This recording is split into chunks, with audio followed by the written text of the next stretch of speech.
Medical system ਦੇ ਵਿੱਚ ਅਸੀਂ ਪਿਛਲੇ ਕਈ ਮਹੀਨੇ ਪਹਿਲਾਂ ਗੱਲ ਸੁਣੀ ਸੀ ਕਿ ਇੱਕ ਔਰਤ ਨੂੰ ਆਪਣਾ ਬੇਬੀ ਲੌਬੀ ਦੇ ਵਿੱਚ ਹਸਪੀਟਲ ਦੀ ਲੌਬੀ ਦੇ ਵਿੱਚ ਡਿਲੀਵਰ ਕਰਨਾ ਪਿਆ। ਹਸਪੀਟਲ ਵਾਲਿਆਂ ਦਾ ਕਹਿਣਾ ਜੀ ਇਹੀ ਸੀ, ਜਦੋਂ ਅਸੀਂ ਗਏ ਤਾਂ ਸਭ ਤੋਂ ਪਹਿਲਾਂ ਤਾਂ ਉਹਨਾਂ ਨੇ 2 ਘੰਟੇ ਬਾਅਦ ਸਾਨੂੰ ਰੂਮ ਅਲਾਟ ਕੀਤਾ।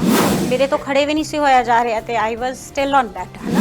ਅਜਿਹਾ ਹਸਪੀਟਲ ਜਿਹੜਾ ਇੱਕ ਹੀ ਹਸਪੀਟਲ ਹੈ ਸਾਰੇ ਏਰੀਆ ਦੇ ਵਿੱਚ, ਚਾਹੇ ਸਰੀ ਲਾ ਲਈਏ ਦਲਤਾ ਲਾ ਲਈਏ, ਸਾਰੇ ਲੋਕ ਉਸੇ ਹਸਪੀਟਲ ਦੇ ਵਿੱਚ ਜਾਂਦੇ ਆ ਤੇ ਉਹਨਾਂ ਕੋਲ ਪ੍ਰੋਪਰ ਇਕਵਿਪਮੈਂਟ ਵੀ ਨਹੀਂ ਹੈਗੀ। ਉਹਨਾਂ ਵੱਲੋਂ ਸਾਨੂੰ ਕਿ ਮਤਲਬ ਇਹ ਸੀ ਕਿ ਓਕੇ ਸੀ ਵੀ ਤੁਸੀਂ ਜਾਓ ਘਰ ਹੈ ਨਾ। ਸਾਨੂੰ ਉਹਨਾਂ ਨੇ ਇੱਕ ਪੇਪਰ ਦਿੱਤਾ ਅਲਟਰਾਸਾਊਂਡ ਮਸ਼ੀਨ ਦਾ ਵੀ ਤੁਸੀਂ ਨੈਕਸਟ ਚੈੱਕਅਪ ਅਲਟਰਾਸਾਊਂਡ ਕਰਵਾਉਣੀ ਹੈ ਤੇ ਉਹਦੀ ਅਪਾਇੰਟਮੈਂਟ ਜੀ 1 ਹਫ਼ਤੇ ਬਾਅਦ ਮਿਲਦੀ ਆ। ਤੁਸੀਂ ਦੇਖੋ ਕਿ 1 ਹਫ਼ਤੇ ਦੇ ਵਿੱਚ ਬੰਦੇ ਨੂੰ ਚਾਹੇ ਕੁਝ ਵੀ ਹੋ ਜਾਵੇ, ਕਹਿੰਦੇ ਵੀ ਰਾਤੀ 10 ਵਜੇ ਤੋਂ ਬਾਅਦ ਤੇ ਸਵੇਰੇ 7 ਵਜੇ ਤੋਂ ਪਹਿਲਾਂ ਸਾਡਾ ਐਕਸੈਸ ਨਹੀਂ ਹੁੰਦਾ ਅਲਟਰਾਸਾਊਂਡ ਮਸ਼ੀਨ। ਮੈਨੂੰ ਇਹ ਹੈ ਕਿ ਇਹ ਇਕੱਲੀ ਮੇਰੀ ਪ੍ਰੋਬਲਮ ਨਹੀਂ ਹੈਗੀ, ਇਹ ਆਪਣੀ ਸਾਰੀ ਕਮਿਊਨਿਟੀ ਦੀ ਪ੍ਰੋਬਲਮ ਹੈ। ਠੀਕ ਹੈ ਕਿ ਜੇ ਹੁਣ ਕੁਝ ਹੋਇਆ ਉਹਨਾਂ ਨੂੰ ਪਤਾ ਤਾਂ ਲੱਗਣਾ ਚਾਹੀਦਾ ਕਿ ਦਿਸ ਇਜ਼ ਹੈਪਨ।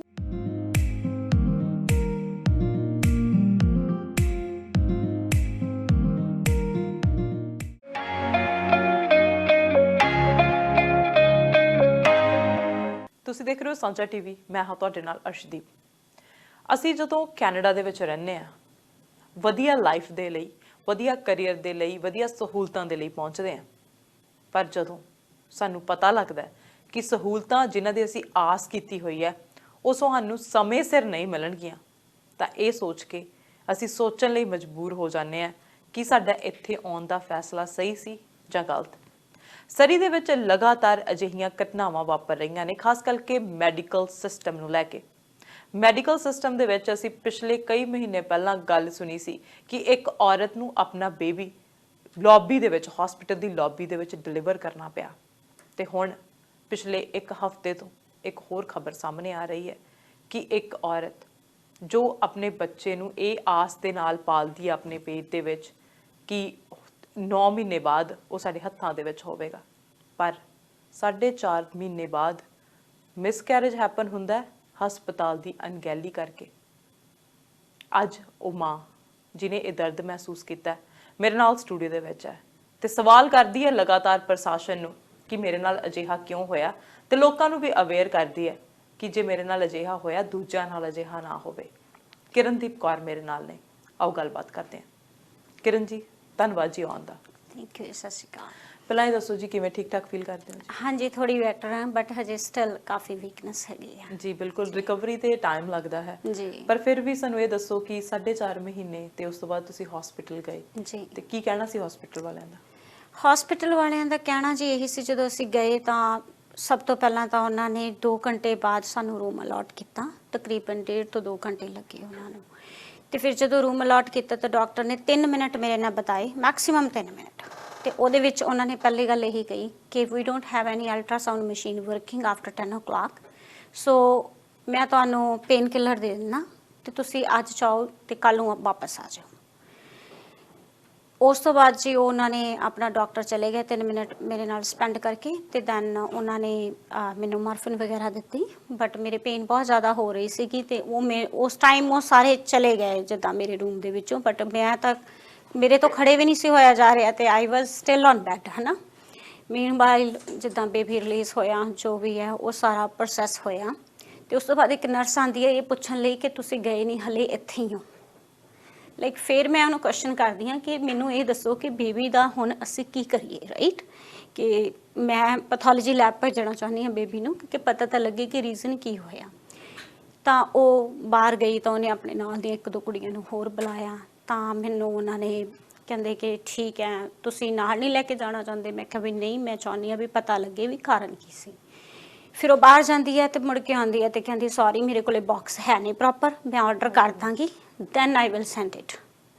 ਸੋ ਉਸ ਤੋਂ ਬਾਅਦ ਜੀ ਉਹਨਾਂ ਵੱਲੋਂ ਸਾਨੂੰ ਕਿ ਮਤਲਬ ਇਹ ਸੀ ਕਿ ਓਕੇ ਸੀ ਵੀ ਤੁਸੀਂ ਜਾਓ ਘਰ ਹੈ ਨਾ ਤਾਂ ਮੇਰਾ ਕੋਈ ਪੋਸਟ ਹੈਲਥ ਐਗਜ਼ਾਮੀਨੇਸ਼ਨ ਕੀਤਾ ਉਹਨਾਂ ਨੇ ਕਿ ਮੈਂ ਕੰਡੀਸ਼ਨ 'ਚ ਵੀ ਹਾਂ ਘਰ ਜਾਣ ਦੀ, ਜਾਂ ਮੈਨੂੰ ਕੋਈ ਇੱਦਾਂ ਦੀ ਪ੍ਰੋਬਲਮ ਤਾਂ ਨਹੀਂ ਹੋਈ ਜਿਹੜੀ ਕਿ ਬਹੁਤ ਜ਼ਿਆਦਾ ਰਿਸਕੀ ਹੋ ਸਕਦੀ ਆ।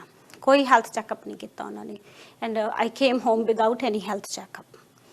ਬਟ ਗੱਲ ਇਹ ਹੈ ਕਿ ਜੀ ਐਡਾ ਵੱਡਾ ਆਪਣੇ ਕੋਲੇ ਹਸਪੀਟਲ ਆ ਹੈ ਨਾ, ਉਹਦੇ ਵਿੱਚ ਇੰਨੇ ਸਟਾਫ ਮੈਂਬਰ ਨਹੀਂ, ਪਰ ਜੇ ਰਾਈਟ ਟਾਈਮ 'ਤੇ ਰਾਈਟ ਸਰਵਿਸ ਨਹੀਂ ਮਿਲਦੀ ਉਹਦਾ ਕੀ ਫਾਇਦਾ ਹੈ ਨਾ। ਬਿਲਕੁਲ ਤੁਸੀਂ ਜਿਵੇਂ ਹਾਂਜੀ। ਕਿਹਾ ਕਿ ਤੁਹਾਨੂੰ ਚੈੱਕਅਪ ਨਹੀਂ ਕੀਤਾ ਗਿਆ ਤੇ ਤੁਸੀਂ ਐਗਜ਼ਾਮਿਨ ਕਰਨ ਦੇ ਲਈ ਖੁਦ ਕਿਹਾ ਉਹਨਾਂ ਨੂੰ, ਜਾਂ ਉਹਨਾਂ ਨੂੰ ਤੁਸੀਂ ਕਿਹਾ ਮੈਂ ਕਿ ਇਸ ਮੈਨੂੰ ਘਰ ਭੇਜ ਕੰਡੀਸ਼ਨ ਦਿੱਤਾ 'ਚ ਜਾਏ? ਨਹੀਂ ਸੀ ਜੀ ਉਸ ਟਾਈਮ ਵੀ ਮੈਂ ਕੋਈ ਕੁਝ ਕਹਿ ਸਕਾਂ ਜਾਂ ਕਰ ਸਕਾਂ। ਮੇਰੀ ਹਾਲਤ ਇੰਨੀ ਬੁਰੀ ਸੀ। ਈਵਨ ਮੇਰੇ ਹਸਬੰਡ ਨੇ ਜਿਹੜੇ, ਉਹਨਾਂ ਦੀ ਵੀ ਕੰਡੀਸ਼ਨ ਇਹ ਸੀ ਕਿ ਉਸ ਟਾਈਮ ਉਹਨਾਂ ਦਾ ਉਹ ਰੋ ਰੋ ਕੇ ਬੁਰਾ ਹਾਲ ਸੀਗਾ ਕਿ ਕਿਉਂਕਿ ਐਦਾਂ ਦਾ ਕੁਝ ਜਦੋਂ ਤੁਸੀਂ ਨਹੀਂ ਦੇਖਿਆ ਹੁੰਦਾ, ਇੱਕਦਮ ਤੁਹਾਨੂੰ ਦੇਖਣਾ ਪੈ ਜਾਵੇ, ਇਟਸ ਵੈਰੀ ਹਾਰਡ ਟੂ ਉਹਨੂੰ ਐਕਸੈਪਟ ਕਰਨਾ ਬਹੁਤ ਮੁਸ਼ਕਿਲ ਹੁੰਦਾ ਹੈ ਨਾ। ਬਿਲਕੁਲ, ਇੱਕ ਮਾਂ ਨੂੰ ਪਤਾ ਹੁੰਦਾ ਕਿ ਕੀ ਹੋ ਰਿਹਾ, ਕੀ ਫੀਲਿੰਗਸ ਜੀ ਹੈਗੀਆਂ ਨੇ। ਮੈਨੂੰ ਵੀ ਇਹ ਸੀ ਕਿ ਮੈਨੂੰ ਆਲੇ ਦੁਆਲੇ ਦਿਖ ਰਿਹਾ ਸੀ ਕਿ ਕੀ ਹੋ ਰਿਹਾ, ਬਟ ਉਦਾਂ ਮੇਰੀ ਕੰਡੀਸ਼ਨ ਇਹ ਸੀ ਕਿ ਨਾ ਤਾਂ ਗੱਲ ਕਰਨ ਦੀ ਕੰਡੀਸ਼ਨ 'ਚ ਸੀ ਮੈਂ ਉਸ ਟਾਈਮ, ਨਾ ਹੀ ਉਹਨਾਂ ਨੂੰ ਕੁਐਸਚਨ ਕਰਨ ਦੀ ਕੰਡੀਸ਼ਨ 'ਚ ਸੀਗੀ ਵੀ ਕਿਉਂਕਿ ਤੁਸੀਂ ਜਦੋਂ ਇਸ ਤਰ੍ਹਾਂ ਦੀ ਸਿਚੁਏਸ਼ਨ 'ਚੋਂ ਲੰਘਦੇ ਹੋ, ਆਬਵੀਅਸਲੀ ਕਿ ਤੁਹਾਡੇ ਤਾਂ ਪੇਨ ਹੀ ਇੰਨੀ ਹੋ ਰਹੀ ਹੈ ਵੀ ਤੁਹਾਡੇ ਤੋਂ ਬੋਲਿਆ ਵੀ ਨਹੀਂ ਜਾ ਰਿਹਾ, ਰਾਈਟ। ਸੋ ਅਸੀਂ ਘਰ ਆ ਗਏ। ਘਰ ਆ ਕੇ ਚਲੋ ਸਾਨੂੰ ਉਹਨਾਂ ਨੇ ਇੱਕ ਪੇਪਰ ਦਿੱਤਾ ਅਲਟਰਾਸਾਊਂਡ ਮਸ਼ੀਨ ਦਾ ਵੀ ਤੁਸੀਂ ਨੈਕਸਟ ਚੈੱਕਅਪ ਅਲਟਰਾਸਾਊਂਡ ਕਰਵਾਉਣੀ ਆ, ਤੇ ਉਹਦੀ ਅਪਾਇੰਟਮੈਂਟ ਜੀ 1 ਹਫ਼ਤੇ ਬਾਅਦ ਮਿਲਦੀ ਆ। ਤੁਸੀਂ ਦੇਖੋ ਕਿ 1 ਹਫ਼ਤੇ ਦੇ ਵਿੱਚ ਬੰਦੇ ਨੂੰ ਚਾਹੇ ਕੁਝ ਵੀ ਹੋ ਜਾਵੇ। ਸੋ ਇਹਦੇ ਵਿੱਚ ਸਵਾਲ ਜਿਹੜਾ ਹੈ ਉਹ ਉੱਠਦਾ ਹੈ ਪ੍ਰਸ਼ਾਸਨ ਦੇ ਉੱਤੇ, ਸਵਾਲਾਂ ਦੇ ਘੇਰੇ ਦੇ ਵਿੱਚ ਹੈ ਕਿ ਕੀ ਹੋ ਰਿਹਾ ਹੈਗਾ, ਸਿਸਟਮ ਕੀ ਕਰ ਰਿਹਾ ਹੈਗਾ ਆ। ਸੋ ਇੱਕ ਇਨਸਾਨ ਜਿਹਨੇ ਆਪਣਾ ਬੱਚਾ ਗਵਾ ਦਿੱਤਾ, ਪਰ ਉਸ ਤੋਂ ਬਾਅਦ ਉਹਦੀ ਵੀ ਟੇਕ ਕੇਅਰ ਪ੍ਰੋਪਰ ਨਹੀਂ ਹੋ ਰਹੀ। ਪਰ ਸਾਨੂੰ ਇਹ ਦੱਸੋ ਕਿਰਨ ਜੀ, ਜਿਵੇਂ ਤੁਸੀਂ ਕਿਹਾ ਕਿ ਮੈਨੂੰ ਪੇਨ ਬਹੁਤ ਹੋ ਰਹੀ ਸੀਗੀ, ਉਸ ਤੋਂ ਪਹਿਲਾਂ ਵੀ ਕੋਈ ਕੰਪਲਿਕੇਸ਼ਨ ਸੀਗੀ? ਨਹੀਂ, ਉਸ ਤੋਂ ਪਹਿਲਾਂ ਕੋਈ ਕੰਪਲਿਕੇਸ਼ਨ ਨਹੀਂ ਸੀ। ਜਿਹੜੀ ਮੇਰੀ ਪਹਿਲੀ ਬਲੱਡ ਟੈਸਟ ਰਿਪੋਰਟ ਆਈ ਸੀ ਉਹ 'ਚ ਥੋੜਾ ਜਿਹਾ ਉਹਨਾਂ ਨੇ ਕਿਹਾ ਸੀ, ਫਿਰ ਕਹਿੰਦੇ ਸੀ ਅਸੀਂ ਦੁਬਾਰਾ ਚੈੱਕ ਕਰਾਂਗੇ, ਬਟ ਮੈਨੂੰ ਜਿਹੜੇ ਸਪੈਸ਼ਲਿਸਟ ਸੀ ਉਹਨਾਂ ਦਾ ਫੋਨ ਆ ਗਿਆ ਸੀ ਕਿ ਜੀ ਤੁਹਾਡੀ ਰਿਪੋਰਟ ਸਹੀ ਆਈ ਹੈ। ਸੋ ਉਹ ਕਹਿੰਦੇ ਸੀ ਕਿ ਫਰਸਟ ਰਿਪੋਰਟ 'ਚ ਕਈ ਵਾਰ ਹੋ ਜਾਂਦਾ। ਸੋ ਜਿਹੜੀ ਉਸੇ ਦਿਨ ਹੀ ਸਟਾਰਟ ਉਸੇ ਦਿਨ ਇੱਕਦਮ ਸਟਾਰਟ ਹੋਈ ਕਿ 10 ਵਜੇ ਜਿੱਦਾਂ ਆਪਾਂ ਸੌਣ ਲੱਗਦੇ ਹਾਂ, ਸੌਣ ਤੋਂ ਇੱਕਦਮ ਪਹਿਲਾਂ ਥੋੜਾ ਚਿਰ ਪਹਿਲਾਂ ਆਈ ਵਾਸ ਨਾਰਮਲ, ਹੋਲ ਡੇ ਵਧੀਆ ਸੀ, ਸਾਰਾ ਕੰਮਕਾਰ ਜੋ ਵੀ ਹੈ ਪ੍ਰੋਪਰ ਨਾਰਮਲ, ਕੋਈ ਪ੍ਰੋਬਲਮ ਨਹੀਂ, ਕੋਈ ਵੀਕਨੈਸ ਨਹੀਂ, ਕੁਛ ਨਹੀਂ, ਬਟ ਇੱਕਦਮ ਹੀ ਪੇਨ ਸਟਾਰਟ ਹੋਈ। ਸੋ ਉੱਥੇ ਡਾਕਟਰ ਸੀ ਪ੍ਰੋਪਰ, ਜਾਂ ਉੱਥੇ ਵੀ ਸਿਰਫ ਨਰਸਿਸ ਨੇ ਟੇਕ ਕੇਅਰ ਕੀਤੀ? ਜਿਵੇਂ ਤੁਸੀਂ ਕਿਹਾ ਕਿ 3 ਮਿੰਟ ਬਿਤਾਏ, ਸੋ ਸਪੈਸ਼ਲ ਗਾਇਨੋਕੋਲੋਜਿਸਟ ਉੱਥੇ ਆਇਆ? ਨਹੀਂ, ਉਹ ਕਹਿੰਦੇ ਵੀ ਗਾਇਨੀ ਡਾਕਟਰ ਸਾਡੇ ਕੋਲ ਇਸ ਵੇਲੇ ਕੋਈ ਨਹੀਂ ਹੈਗੇ, ਵੀ ਜਿਹੜੇ ਵੀ ਕੋਈ ਨਾਰਮਲ ਡਾਕਟਰ ਔਨ ਡਿਊਟੀ ਨੇ ਉਹ ਤੁਹਾਨੂੰ ਦੇਖਣਗੇ। ਤੇ ਉਹਨਾਂ ਨੇ ਵੀ ਮੈਨੂੰ ਸ਼ੋਰ ਨਹੀਂ ਕਿ ਉਹ ਨਰਸ ਸੀ ਜਾਂ ਡਾਕਟਰ, ਮੈਨੂੰ ਲੱਗਦਾ ਹੈ ਕਿ ਡਾਕਟਰ ਸੀ। ਤੇ ਕਿਉਂਕਿ ਉਹਨਾਂ ਨੇ ਕਿਹਾ ਕਿ ਜਿਹੜੀ ਉਹਨਾਂ ਦੀ ਰਿਪੋਰਟ ਬਾਅਦ 'ਚ ਦਿੱਤੀ ਆ ਉਹਦੇ 'ਚ ਉਹਨਾਂ ਨੇ ਡਾਕਟਰ ਹੀ ਲਿਖਿਆ ਹੋਇਆ ਵਾ, ਉਹਦਾ ਜਿਹੜਾ ਨੇਮ ਦਾ ਡੈਜ਼ਿਗਨੇਸ਼ਨ ਹੈ। ਸੋ ਉਹਨਾਂ ਨੇ 3 ਮਿੰਟ ਮੇਰੇ ਨਾਲ ਬਿਤਾਏ, ਤੇ ਉਸ ਬੰਦੇ ਦੀ ਵੀ ਇਹ ਗੱਲ ਕਹਿਣੀ ਸੀ ਕਿ unfortunately we don't have ultrasound machine right now. So ਦੇਖੋ ਤੁਸੀਂ ਕਿ ਇੱਕ ਅਜਿਹਾ ਹਸਪੀਟਲ ਜਿਹੜਾ ਇੱਕ ਹੀ ਹਸਪੀਟਲ ਹੈ ਸਾਰੇ ਏਰੀਆ ਦੇ ਵਿੱਚ, ਚਾਹੇ ਸਰੀ ਲਾ ਲਈਏ, ਦਲਤਾ ਲਾ ਲਈਏ, ਸਾਰੇ ਲੋਕ ਉਸੇ ਹਸਪੀਟਲ ਚ ਵਿੱਚ ਜਾਂਦੇ ਆ, ਤੇ ਉਹਨਾਂ ਕੋਲ ਪ੍ਰੋਪਰ ਇਕਵਿਪਮੈਂਟ ਵੀ ਨਹੀਂ ਹੈਗੇ। ਸੋ ਐਕਚੁਅਲੀ ਇੱਥੇ ਮੈਂ ਐਡ ਕਰਨਾ ਚਾਹੁੰਦੀ ਹਾਂ, ਉਹਨਾਂ ਕੋਲ ਬਹੁਤ ਵਧੀਆ ਅਲਟਰਾਸਾਊਂਡ ਡਿਪਾਰਟਮੈਂਟ ਆ ਜਿਹੜਾ ਦਿਨ ਚ ਆਪਰੇਟ ਕਰਦਾ, ਬਟ ਉਹ ਰਾਤ ਵੇਲੇ ਨਹੀਂ ਕਰਦਾ। ਉਹਨਾਂ ਕੋਲ ਮਸ਼ੀਨਸ ਹੈਗੀਆਂ ਨੇ, ਉਹਨਾਂ ਕੋਲ ਡਿਪਾਰਟਮੈਂਟ ਪ੍ਰੋਪਰ ਹੈਗਾ, ਪਰ ਨਾਈਟ ਟਾਈਮ ਦੇ ਵਿੱਚ ਉਹ ਅਵੇਲੇਬਲ ਹੈ ਨਹੀਂ। ਉਹਦਾ ਰੀਜ਼ਨ ਤੁਹਾਨੂੰ ਦੱਸਿਆ ਗਿਆ? ਨਹੀਂ, ਮੈਨੂੰ ਨਹੀਂ ਦੱਸਿਆ ਗਿਆ। ਕਹਿੰਦੇ ਵੀ ਰਾਤੀ 10 ਵਜੇ ਤੋਂ ਬਾਅਦ ਤੇ ਸਵੇਰੇ 7 ਵਜੇ ਤੋਂ ਪਹਿਲਾਂ ਸਾਡਾ ਐਕਸੈਸ ਨਹੀਂ ਹੁੰਦਾ ਅਲਟਰਾਸਾਊਂਡ ਮਸ਼ੀਨ ਤੱਕ। ਸੋ ਇਹ ਵੀ ਸਵਾਲ ਜਿਹੜਾ ਹੈ ਉਹ ਉੱਠਦਾ ਹੈ ਕਿ ਕਿਉਂ, ਜੇ ਕੋਈ ਐਮਰਜੈਂਸੀ ਆ ਜੇ ਤਾਂ ਉਦੋਂ ਫਿਰ ਕੀ ਆਪਣੇ ਇਸ ਤਰ੍ਹਾਂ ਦਾ ਹਾਲ ਸਾਰਿਆਂ ਦਾ ਹੋਊਗਾ?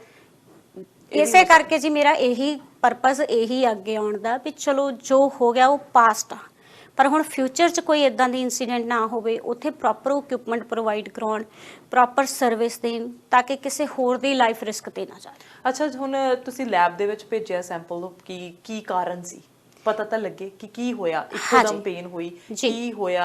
ਉਹਦੀ ਜੀ ਹਜੇ ਰਿਪੋਰਟ ਮੈਨੂੰ ਨਹੀਂ ਮਿਲੀ, ਉਹਦੀ ਰਿਪੋਰਟ ਮੈਨੂੰ ਹਜੇ ਮਿਲਣੀ ਆ। ਵੈਸੇ ਮੈਂ ਹਸਪੀਟਲ ਤੋਂ ਰਿਕਾਰਡਸ ਲਈ ਵੀ ਰਿਕੁਐਸਟ ਪਾਈ ਆ, ਉਹਨਾਂ ਨੇ ਕਿਹਾ ਸੀ ਕਿ ਉਹ 30 ਦਿਨ ਈਜ਼ੀਲੀ ਲੈ ਲੈਂਦੇ ਆ ਰਿਕਾਰਡਸ ਪ੍ਰੋਵਾਈਡ ਕਰਨ ਲਈ, ਪਰ ਹਜੇ ਤੱਕ ਮੈਨੂੰ ਮਿਲੇ ਨਹੀਂ ਆ।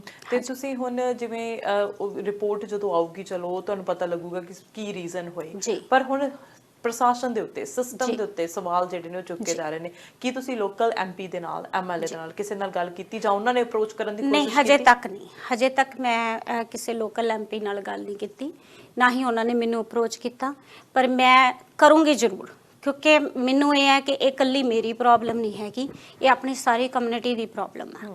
ਠੀਕ ਹੈ, ਕਿ ਜੇ ਹੁਣ ਕੁਝ ਹੋਇਆ ਉਹਨਾਂ ਨੂੰ ਪਤਾ ਤਾਂ ਲੱਗਣਾ ਚਾਹੀਦਾ ਕਿ this is happen and it should not happen in again, like in Surrey ਆਪਣੀ ਸਾਰੀ ਕਮਿਊਨਿਟੀ ਆ, ਕਿੰਨੀਆਂ ਆਪਣੀਆਂ ਲੇਡੀਜ਼ ਨੇ, ਤੇ ਜੇ ਇਕੱਲੇ ਪ੍ਰੈਗਨੈਂਸੀ ਦੇ ਕੇਸਿਸ ਦੀ ਗੱਲ ਚੱਲੀਏ, ਜੇ ਇਦਾਂ ਹੋਣ ਲੱਗ ਗਿਆ ਫਿਰ ਤਾਂ ਉਹਨਾਂ ਸਾਰਿਆਂ ਲਈ ਰਿਸਕ ਹੈ ਜੀ।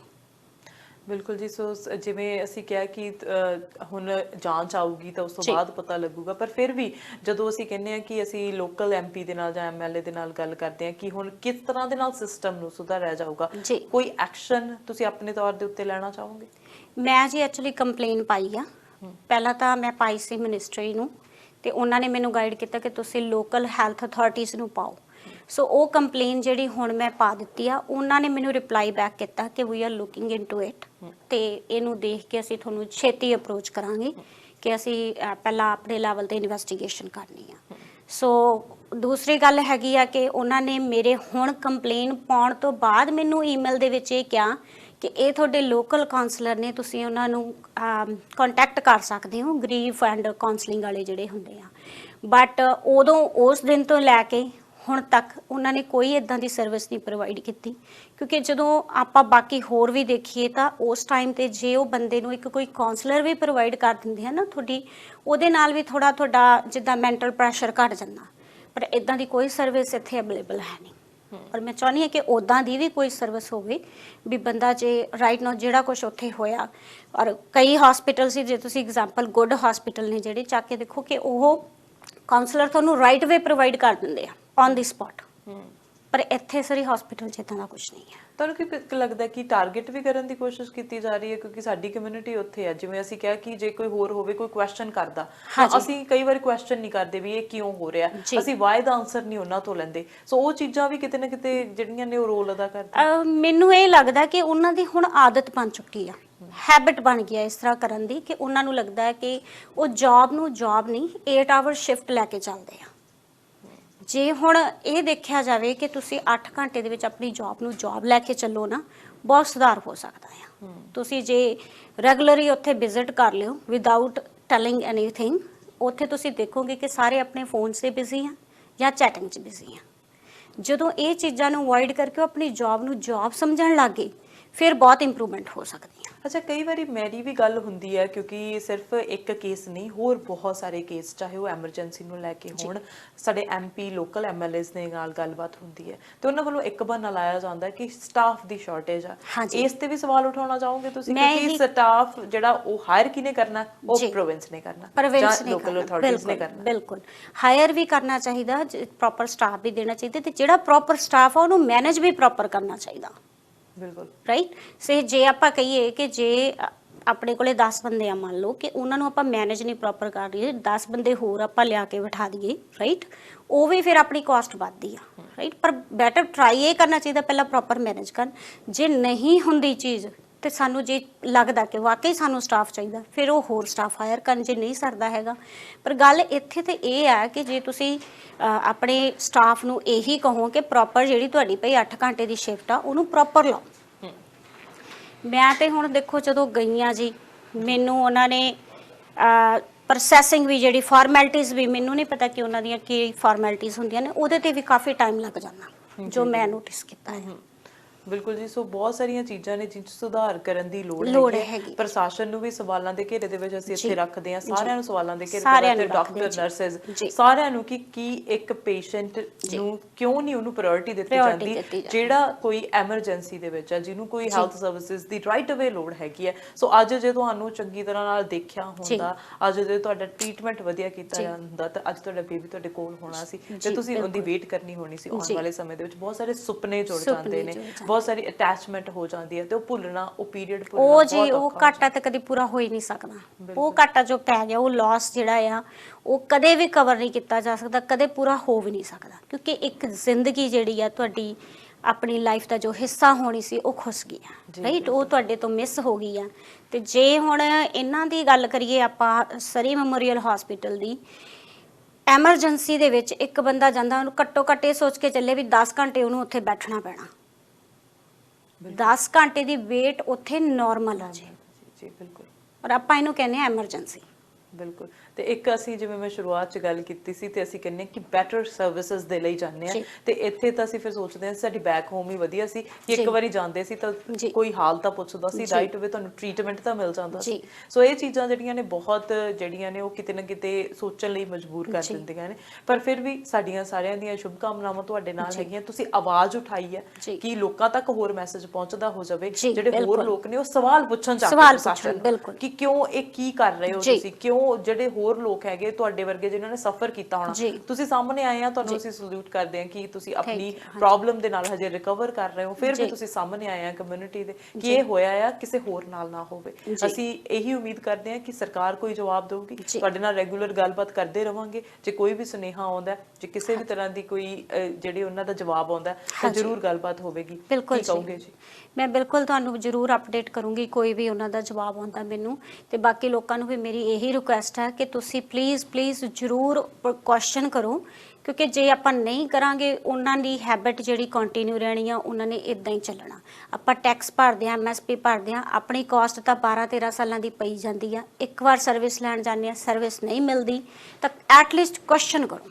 ਬਿਲਕੁਲ ਜੀ, ਹਾਂਜੀ ਬਿਲਕੁਲ ਜੀ। ਸੋ ਆਪਣੀ ਆਵਾਜ਼ ਜ਼ਰੂਰ ਉਠਾਉਣੀ ਚਾਹੀਦੀ ਹੈ। ਸੋ ਫਿਰ ਇੱਕ ਵਾਰੀ ਤੁਹਾਨੂੰ ਕਹਿੰਦੇ ਆ ਕਿ ਟੇਕ ਕੇਅਰ ਆਫ ਯੋਰਸੈਲਫ ਤੇ ਧੰਨਵਾਦ ਤੁਹਾਡਾ ਆਪਣੀ ਜਿਹੜੀ ਸਟੋਰੀ ਸਾਡੇ ਨਾਲ ਸ਼ੇਅਰ ਕਰਨ ਦਾ। ਧੰਨਵਾਦ ਤੁਹਾਡਾ ਤੇ ਵੀ ਜੀ, ਅਸੀਂ ਕਹਿੰਦੇ ਆ ਜੀ ਜਿਹੜਾ ਮੈਸੇਜ ਆ ਉਹ ਕਮਿਊਨਿਟੀ ਤੱਕ ਵੀ ਪਹੁੰਚਦਾ ਹੈ। ਹਾਂਜੀ ਤੁਹਾਡਾ ਜੀ ਧੰਨਵਾਦ, ਕਿਉਂਕਿ ਤੁਸੀਂ ਲੋਕਾਂ ਤੱਕ ਗੱਲ ਪਹੁੰਚਾਉਣੀ ਆ। ਥੈਂਕ ਯੂ ਜੀ। ਕਿਰਨ ਜੀ ਦੇ ਨਾਲ ਗੱਲਬਾਤ ਹੋਈ ਆ ਅੱਜ, ਤੇ ਤੁਸੀਂ ਦੇਖਿਆ ਹੀ ਹੋਣਾ ਕਿ ਕਿਸ ਤਰ੍ਹਾਂ ਦੇ ਨਾਲ ਪ੍ਰਸ਼ਾਸਨ ਦੀ ਅਣਗਹਿਲੀ ਕਰਕੇ ਅੱਜ ਇਹਨਾਂ ਦੇ ਕੋਲ ਇਹਨਾਂ ਦਾ ਬੱਚਾ ਨਹੀਂ, ਪਰ ਕਿੰਨੇ ਹੋਰ ਕੇਸ ਹੋਣਗੇ ਜਿਹੜੇ ਇਸ ਸਿਚੁਏਸ਼ਨ ਦੇ ਵਿੱਚੋਂ ਲੰਘੇ ਹੋਣਗੇ, ਸਫਰ ਕਰ ਰਹੇ ਹੋਣਗੇ। ਸੋ ਸਵਾਲ ਉਠਾਉਣੇ ਲਾਜ਼ਮੀ ਨੇ, ਚਾਹੇ ਉਹ ਲੋਕਲ MP ਨੇ, MLA ਨੇ। ਜ਼ਰੂਰ ਕੁਐਸਚਨ ਕਰਨਾ ਚਾਹੀਦਾ। ਸਾਡੀ ਸਿਹਤ ਦਾ ਸਵਾਲ ਹੈ, ਸਾਡੀ ਜਨਰੇਸ਼ਨਸ ਦਾ ਸਵਾਲ ਹੈ, ਸਾਡੇ ਘਰਾਂ ਦਾ ਸਵਾਲ ਹੈ, ਫੈਮਲੀਜ਼ ਦਾ ਸਵਾਲ ਹੈ। ਇਨਫੋਰਮੇਸ਼ਨ ਅਸੀਂ ਤੁਹਾਡੇ ਤੱਕ ਇਸੇ ਤਰ੍ਹਾਂ ਪਹੁੰਚਾਉਂਦੇ ਰਵਾਂਗੇ। ਦੇਖਦੇ ਰਹੋ ਸਾਂਝਾ TV ਤੇ ਮੈਨੂੰ ਅਰਸ਼ਦੀਪ ਨੂੰ ਦਿਓ ਇਜਾਜ਼ਤ। ਸਤਿ ਸ਼੍ਰੀ ਅਕਾਲ।